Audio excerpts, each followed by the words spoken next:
The lobby went silent as the teller's voice rang out. "Ma'am, people like you don't walk in here asking for that kind of money." Gasps rippled.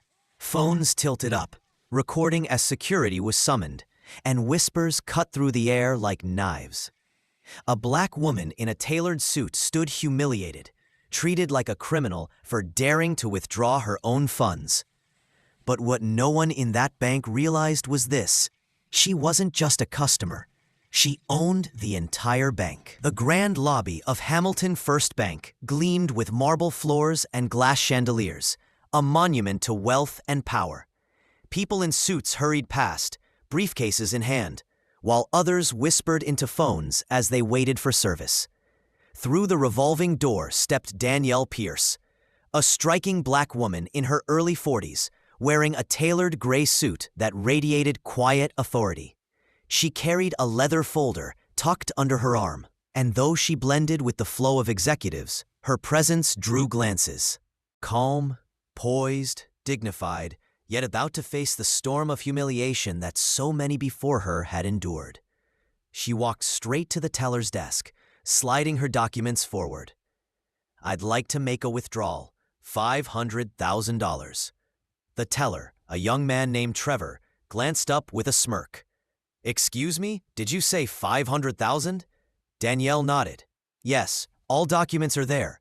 It's my account." Trevor let out a short laugh, drawing attention from nearby desks.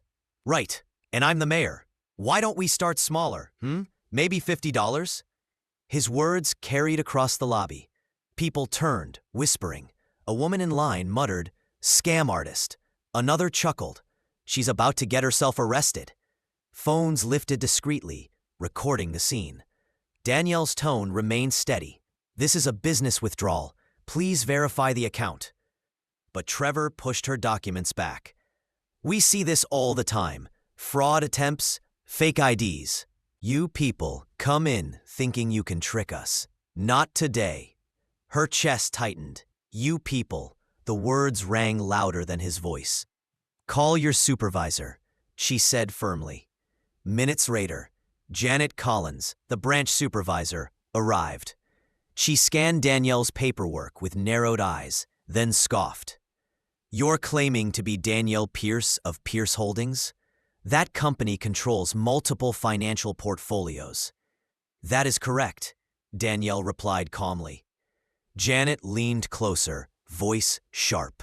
"Do you know what happens when you impersonate wealthy clients? Prison.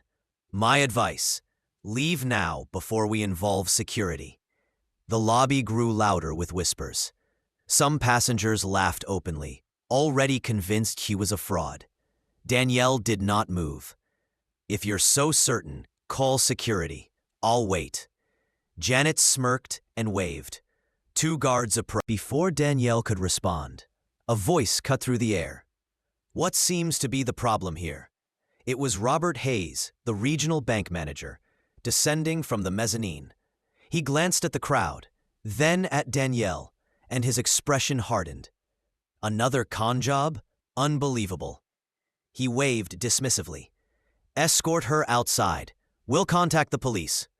The guards stepped closer. Phones recorded. The tension snapped tighter.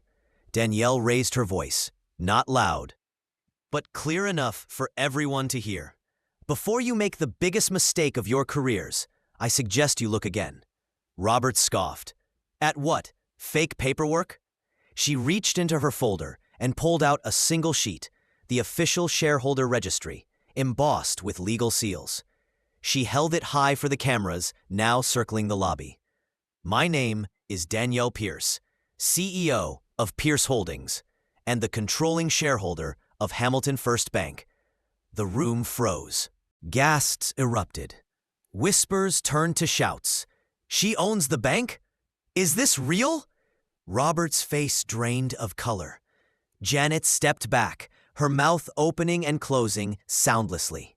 Trevor, the teller, nearly collapsed behind his counter. Danielle stepped forward, her voice slicing like steel. "You denied me service. You humiliated me.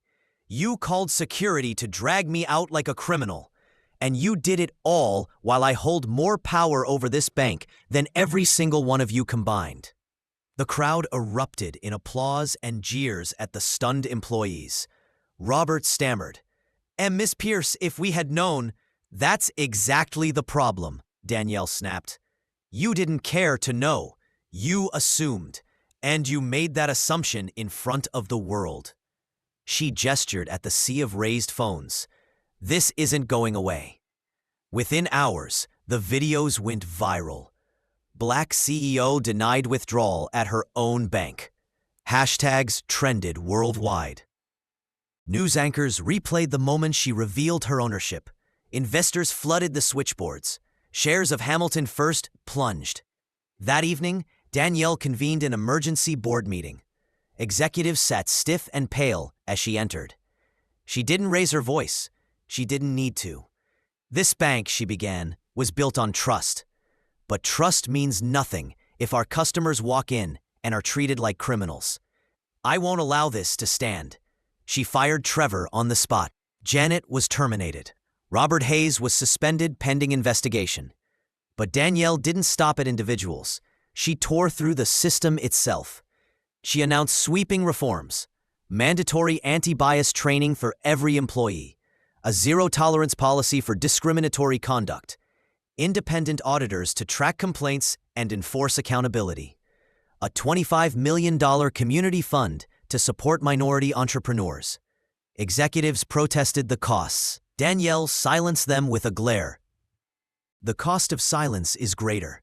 If we fail here, this bank fails everywhere. And I will not allow my name, my company, or my community to be disgraced again." The board bowed their heads. None dared object. Months later, Danielle returned to that same branch. The marble floors gleamed the same, but the atmosphere had changed. Posters about equity lined the walls. Customers were greeted with warmth. The staff stood taller, not out of arrogance, but out of respect. A young girl approached her, shyly. "My mom showed me your video. She said you taught people like us that we belong in banks, not outside them." Danielle knelt, smiling.